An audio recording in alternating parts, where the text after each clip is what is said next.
What's up, nerds and nerdettes and wee little nerdlings all?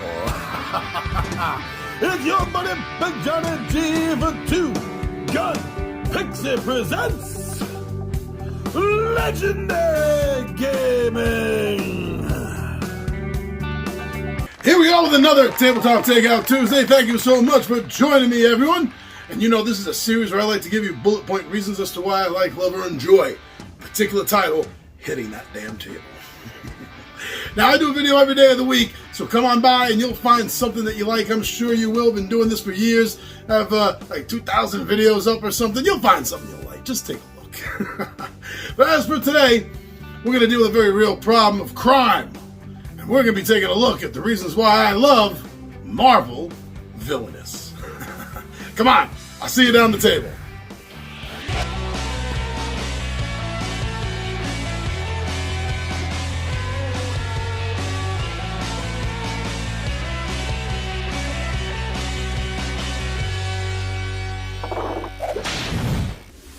Marvel Villainous. This follows in the footsteps of the very successful Disney Villainous, where you get to step in the shoes of a mighty and well-known villain.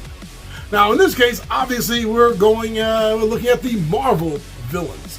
And this game starts off with a solid 5 villains that you're able to pick from. I like that. I like playing the other side from time to time. Sure, playing the heroes is nice, but the real interesting characters are always the villains. And you're going to have, like I said, 5 villains to choose from. This is the core game. There's already expansions out. But in the core game alone, you're going to get choices like Taskmaster, and Hela, Killmonger, Ultron, and Thanos. And these villains come with their own schemes. They're out for some reason to do something. They don't necessarily try to stop each other, though you can play cards against the other villains, which is cool.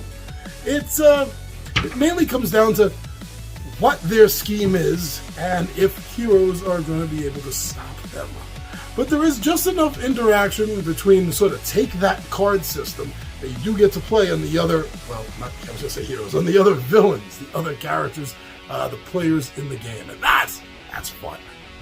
You know, and building on that, I enjoy the fact that you're not necessarily just fighting the other villains for villainous domination. You're using schemes and plots. And because of that, it seems more fitting for these mastermind-style villains.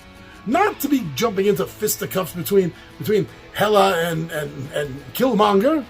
No! Let's get a little tricky here. Let's have a subtle battle. Yeah. I like that because it's a different touch. You don't see enough of that in board games. Most of the time when combat is in a game, that's just it. It's just you beating on the other person and then beating on you. With this is a lot trickier. You know, and as I mentioned before, while you're doing this, while you're trying to sometimes get in fisticuffs, but most of the time you're really just, you know, outsmarting the other villains. And meanwhile, while this is happening, you have the heroes.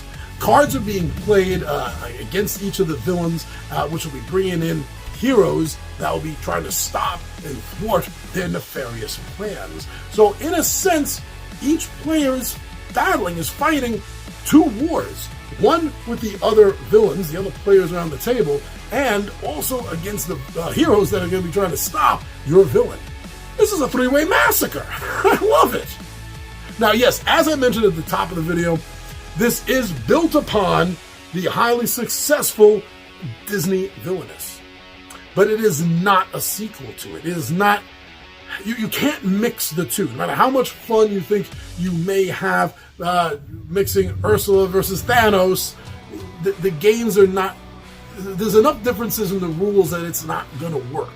You can't really do that. So don't go into this thinking that you're going to be able to mix and match the Disney villains with the Marvel villains. It's not going to work that way. Oh my God, the artwork. The artwork is beautiful. It's like you're looking at looks like you're looking at a graphic novel. It looks like you are perusing through, experiencing through a Marvel adventure in a graphic novel. The artwork is so great. It is outstanding. in this game. And you know me, I love when a board and the components all look great, because it helps draw your eyes to the game that much more. And this, wow, this definitely does it without that beautiful artwork.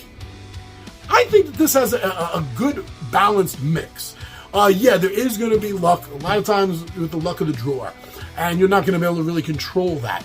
And some players don't like luck factors in a game.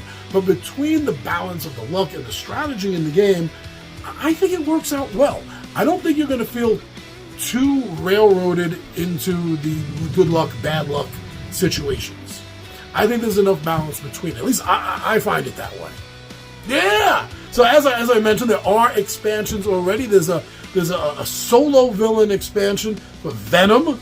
It's the only villain you get in the box, but it has everything you need if you want to play the Eddie Brock style Venom as a villain in the game.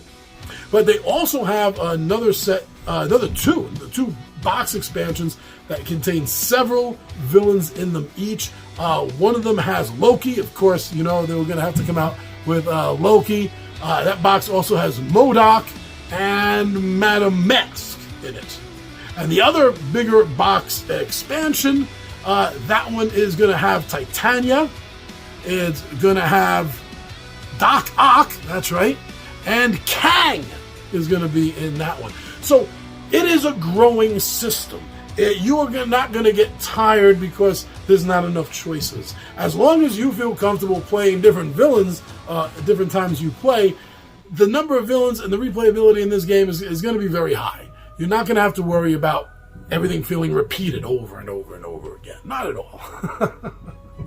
So those are the reasons why I've been enjoying, and not just me, others too, have been enjoying the Marvel Villainous game. And although I don't have the expansions yet, it is a fun enough game that I'm already looking forward to getting them.